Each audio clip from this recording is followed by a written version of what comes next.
বেলটো apply কৰিলে এইটো মানে আমি কি কয় ছাডেনলি আমি গম পালোঁ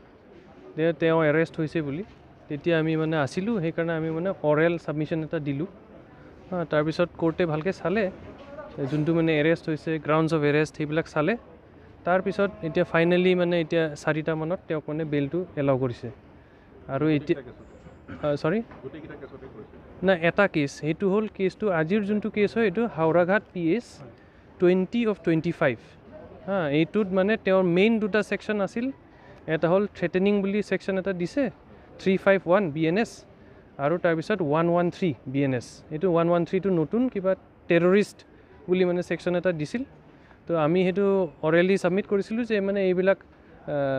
113টো মানে এপ্লিকেবল নহয় বুলি তাৰপিছত বেলেগ বেলেগ যোনবিলাক মানে কম্পনেণ্ট আছে এতিয়া বেইলৰ সেইবিলাক মানে ছাৰে চালে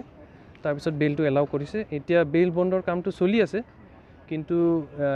এতিয়া হ'ব নে নাই এইটো গম পোৱা নাই কিন্তু মানে তেওঁক কি কয় জুডিচিয়েল কাষ্টডিলৈ লৈ গৈছে বিকজ অলৰেডি লেট হৈ গ'ল আৰু যদি বেইল বণ্ডৰ কামটো আজি হৈ যায় তেতিয়াহ'লে মানে তেওঁক মানে এৰি দিব আৰু আজি এৰি দিব। অ'কে